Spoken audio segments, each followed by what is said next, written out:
હાલો ગાયત્રી, મારી તબિયત બહુ ખરાબ છે, તું આવી જા ને બેટા. અરે મમ્મી, હું રોકાવા આવી અને 2 જ દિવસ થયા છે, તો હું કઈ રીતના આવી જાઉં? અરે બટા, કોનો ફોન છે? મારા સાસુનો ફોન છે પપ્પા. એમની તબિયત સારી નથી ને એટલે મને ત્યાં બોલાવે છે. હે, લાવ હું વાત કરું. હારું, આ લ્યો. હા હીરાબેન, તમારી તબિયત ખરાબ છે કે શું? હા વેવાઈ, મારી તબિયત બહુ ખરાબ થઈ ગઈ છે, તો તમે ગાયત્રીને મોકલી દો ને. અરે હીરાબેન, એમાં કહેવાનું થોડું હોય. મારી ગાયત્રી છે ને, એ અહીંયા દીકરી હતી, પણ હવે અત્યારે તમારા ઘરની વહુ છે, તો આ તો એની ફરજ જ છે ને.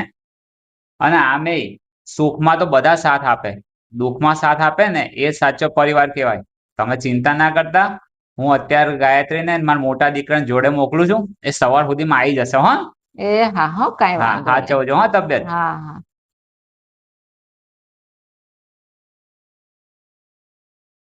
હલો વેવાઈ. હા હીરાબેન. હા બોલો બોલો. અરે તમારી વેવાણની તબિયત બહુ ખરાબ છે, તો અમારી વહુને અહીંયા મોકલી દો ને. એ ના ના હો, મારી દીકરી નહીં આવે. મારી દીકરીને જે 2-3 દિવસ જ થયા છે, જો તમને કહી દઉં. અને એટલું તમે સાચવી નહીં શકો. હજી 2 દિવસ જ થયા, આ દીકરીને મોકલી દો. આવું તો કેવું મોકલી દેવાની હોય. અરે મમ્મી, શું થયું? શું બળબડ કરો છો?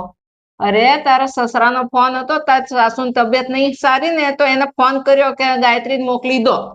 અરે હજી તારે મમ્મી, 2 દિવસ જ થયા છે આવે.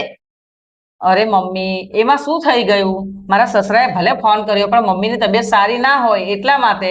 અને તમારી તબિયત સારી નથી તો તમે ભાભીને અહીંયા કેવી તેડાઈ દીધી? તો અત્યારે મારી પણ ફરજ બને છે કે મારા સાસુની તબિયત નથી સારી, તો મારે પણ ત્યાં જવું જરૂરી છે. અને મમ્મી, એક વાત વિચારો કે હું અત્યારે ત્યાં એમના દુઃખમાં સાથ નહીં આપું, તો હું પણ બીજા વહુની જેમ જ ગણાઈ ગઈ ને. તારી વાત તો સાચી છે હો બેટા. હું દીકરીના મોહમાં ખરા ખોટાનું ભાન ભૂલી ગઈ હતી.